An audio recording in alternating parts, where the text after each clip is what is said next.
Well, a good Saturday morning to you, and thanks for joining us. Luis Alvarez is with us, as he is every Saturday morning. We get a chance to talk technology. Good morning to you, Luis. Good morning, Mark. How are you doing today? Doing well, and excited to talk about our topic du jour, and that is, it really become a fascinating case, this hack that happened at Target. It impacted millions of people, but as more of the details are coming out about this and how it actually occurred, it's really kind of a cautionary tale to everybody about the fragility of our security systems and how it's just like a chain. You're only as strong as your weakest link. And what we've discovered is that it wasn't necessarily anything that Target did in particular that exposed them, but rather it was a third-party vendor that worked for Target. That was apparently the backdoor into their system. Tell us what we learned about this. Well, it turns out, as the investigation into how the hackers were able to access, these supposedly secure systems at Target and let loose malware that then was responsible for collecting up all those the millions. I think the last count was 120 million credit card numbers and information from people. The authorities have finally figured out that it was through a back door, an unexpected back door, that they were able to get into Target, and that was through their heating and air conditioning vendor,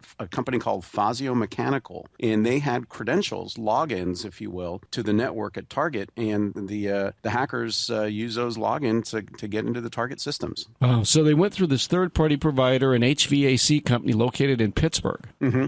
Correct. And what they think happened is that, the sequence of events was that the hackers actually got into Fazio Mechanical first, and then they rooted around because those systems were pretty insecure. And in the process, they discovered that Fazio had all these contracts with these retailers, Target, Costco, Walmart, and that they had login credentials to some of those clients. So they stole those credentials and then went about penetrating the retailers. And they chose Target, we suspect, because Target was the easiest of them all. Once they started poking around, they realized that Target security systems weren't all that cracked up, and all that they were cracked up to be. Okay. What would you recommend that companies do, and what are you telling your clients now about this type of incursion, this type of breach, and how to avoid being victimized the way Target was? Well, it's funny that there are already rules in place that companies are supposed to be following. So, for example, because they take in credit card information and have customer information, they're supposed to follow the rules of the PCI regulations or PC security regulations, and they weren't doing that. Same way that healthcare providers are supposed to follow the regulations that are dictated in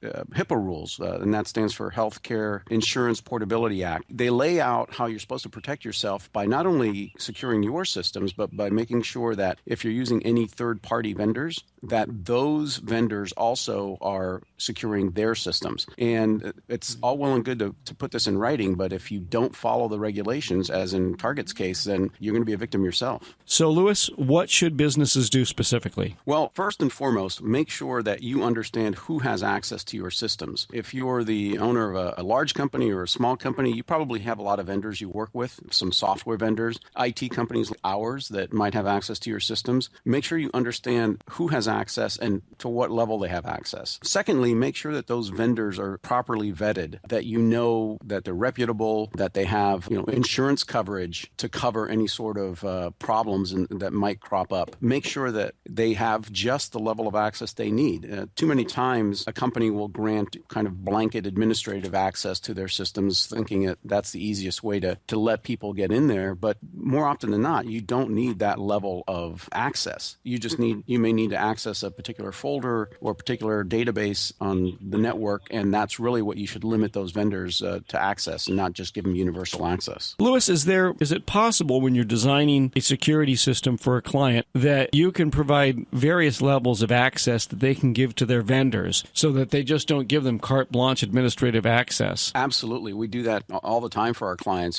For many of our clients, we are their IT department. So we handle everything from, providing the day-to-day help desk support to coordinating and managing these third-party vendor relationships. And sometimes those third parties are software companies. For example, if you have an accounting system that's being supported by somebody on the East Coast, those folks on the East Coast might occasionally need access. And we make sure that they get access to the level that they need and that we audit their access. So we know when they're in the system, we know what they're doing, and we limit them to just having access to what they need to have access to and nothing more. And when you have a client who says, okay, Louis, here are the various vendors that we work with, and these folks all have access to our system, then do you talk to those vendors to just get a little more information so you can better craft their type of access? And also, do you inquire as to them as third-party vendors, well, what type of security are you running on your system? Because if somebody has a very porous system, you might say to your client, I don't know that we should allow XYZ company access into your system because we've checked them out and geez, these guys are wide open. And in fact, that's particularly true of healthcare providers. Because of the HIPAA rules, we have to do something called business associate validation. So anybody who does business with a healthcare provider, be it a doctor's office or a clinic or even a hospital, that may at one point or another have access to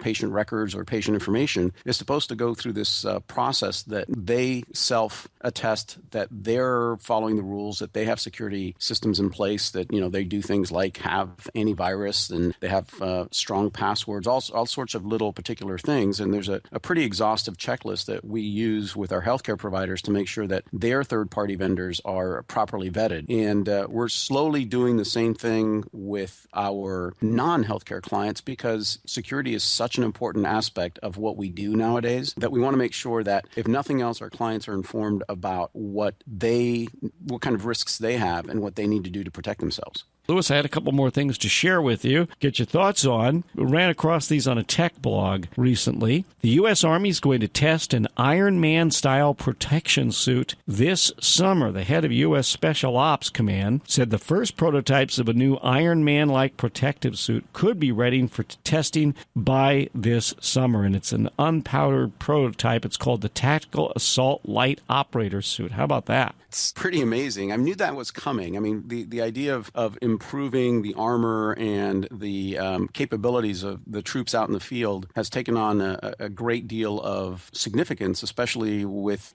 our guys fighting in places where conventional arms aren't the norm. Things like IEDs and things like that are intended to maim, not necessarily kill. I knew that they've been doing some research. I'm surprised that they're rolling it out as fast as they are, but the technology is there, and I don't think you're going to see a guy flying around in a gold and red suit, but the idea of improving the armor and improving the protection of the troops on the grounds sounds great. Excellent. All right. For anyone who's interested in finding out more about this, you want to talk to the I-Team about security and want to make sure that your systems are secure so you're not victimized the way Target was, just give a call to the I-Team. What's that number, Louis? And give us a call at 866-78-I-TEAM. That's 866-784-8326. Thanks, Louis. Thank you, Mark.